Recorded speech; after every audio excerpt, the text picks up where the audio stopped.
मजबूत हों, दूसरे को भी दिल को मजबूत करें। अब ये गुरुबान बोल रही थी कि कल देव में गए तो तुरंत निकल गए। हम शारदा भाई गए थे।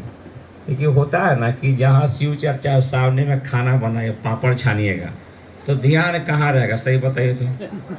हाँ रहेगा ना, अच्छा पापड़ को तो ना कतु था ना जी, जैसे देव हम लोग जब जाते हैं ना, शिकायत नहीं कर रहे हैं, तो ऐसे मन चलेगा, यहाँ रहेगा 5 गो, इन्हें रहेगा 20 गो, उन्हें रहेगा 10 गो और सामने रहेगा 5 गो। अब क्या कीजिएगा। तो शिव चर्चा किसी घर में हो तो कम से कम घर के परिवार भी नहीं बैठते तो हम लोग को गुस्सा आता है। घर के परिवार अगर नहीं बैठे तो हम लोग को बुलाया जाता है, जानते हैं क्या खा लेता ना तो कल्याण हो जाता है।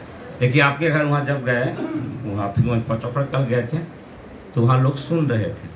हम लोग इसी बात पर कहते हैं कि शिव चर्चा को उद्घाटन में मत बोलाइए। कोई दुकान खोले है तो शिव चर्चा, फलना करे है तो शिव चर्चा, उसको पहले समझाइए। शिव गुरु की चर्चा, साहब ने कहा कि मंदिर जाने की विधा नहीं है, खुद को मंदिर बन जाना है। शिव गुरु की चर्चा हम लोग जो करते हैं, साहब ने कहा है कि मंदिर जाने की विधा खुद मंदिर बन जाना है। तो आपको समझाना तो चाहिए। अब खाली स्वार्थ रखे हैं, स्वार्थ रखे हैं ना कि शिव चर्चा करा लेती तो बहुत लोग आएंगे ना तो हमारे दुकान के भी प्रचार हो जाएगा। तो ये साहब ने कहा कि आपको हो सकता है कि बाद में परेशानी भी करें, इसीलिए निस्वार्थ भाव से दया मांगना है। हम शुरू के दौर में कोई भी करता है वहाँ ठीक है, शुरू के दौर में कोई आदमी चाहता है कि हमको फायदा हो तो महादेव का काम करेंगे, लेकिन साहब ने किताब में लिखा कि निस्वार्थ भाव से दया में कोई स्वार्थ नहीं। अगर स्वार्थ नहीं है तो महादेव की दया हो जाएगी, अगर स्वार्थ हुआ तो महादेव की दया घट जाएगी। इसलिए कोई स्वार्थ नहीं हो, निस्वार्थ भाव से दया की याचना करें। साहब शिष्यानुभूति में लिखे हैं कि शिव शिष्य होने के जिज्ञासु, जो सचमुच में शिव का शिष्य होना चाहते हैं, उनको प्रतिदिन अपने गुरु से दया की याचना करना है। कहना है कि हे शिव आप मेरे गुरु हैं, मैं आपका शिष्य हूँ, मुझ शिष्य पर दया कर दीजिए। ये कभी नहीं छोड़ना होगा आपको।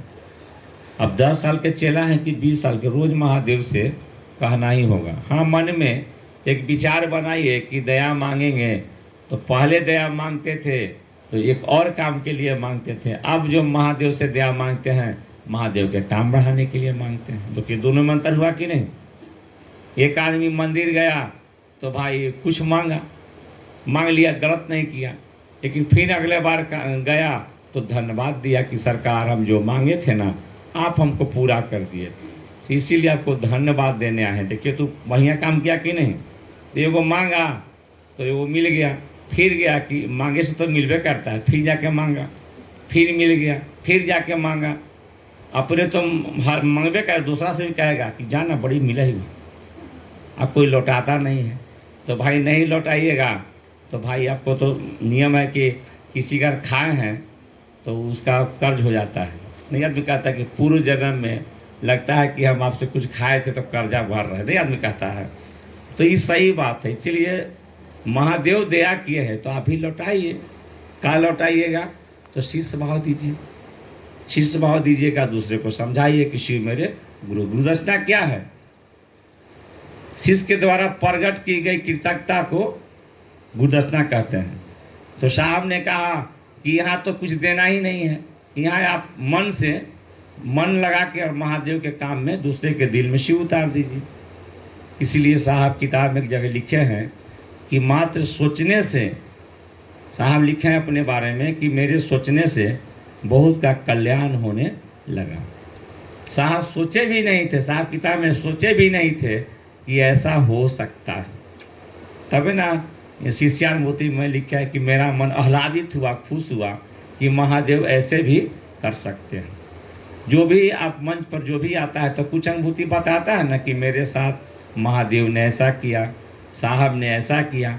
तो सबके साथ मिलता है। तो आपको थोड़ा महादेव से दया की याचना इसीलिए करना है कि लोगों के दिल में शिव उतरे और सचमुच में लोग शिव के शिष्य बने।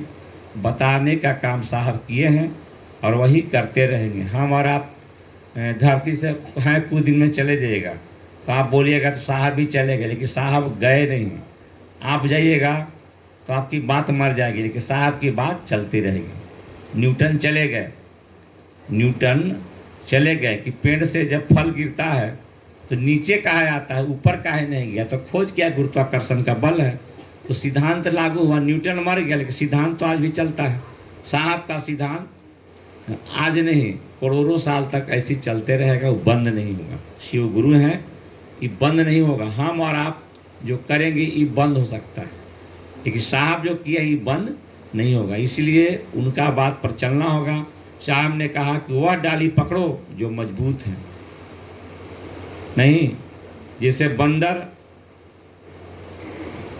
जो है से देखिएगा बच्चा नहीं पकड़ता है, उसका बच्चा माने बंदर का बच्चा अपनी माँ को, बंदरिया को पकड़ लेती है और इस डाल से उस डाल छलांग लगाने में सुने हो कि बंदर का बच्चा गिर के मर जाता है। लेकिन बिल्ली का देखिएगा ना तो मुँह में टांग के सब चलता है, तो जब वो टांगिए लिया तो गिरे का तो डर नहीं है।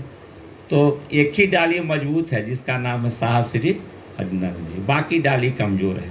जैसे आपको कोई शिवशिष बनाया और कुछ दिन के बाद हुए मर गया, चाहे हुए छोड़ दिया शिव चर्चा, तो आप तो फिर बाईपास लीजिएगा नहीं, कहा कि हमको जो बनाए थे वो तो अब रहे नहीं, तो आप तो कमज़ोर हो जाइएगा। इसीलिए बताने वाले का एक ही नाम आएगा जिसका साहब और नाम दीदी है, उन्हीं के रास्ते पर हम चलें। और हम लोग 21 सितंबर को भद्रकाली में एक प्रोग्राम रखे हैं। सबको अब तो हल्ला हो गया होगा कि लिखाया भी है कि साहब के आगमन में हो रहा है।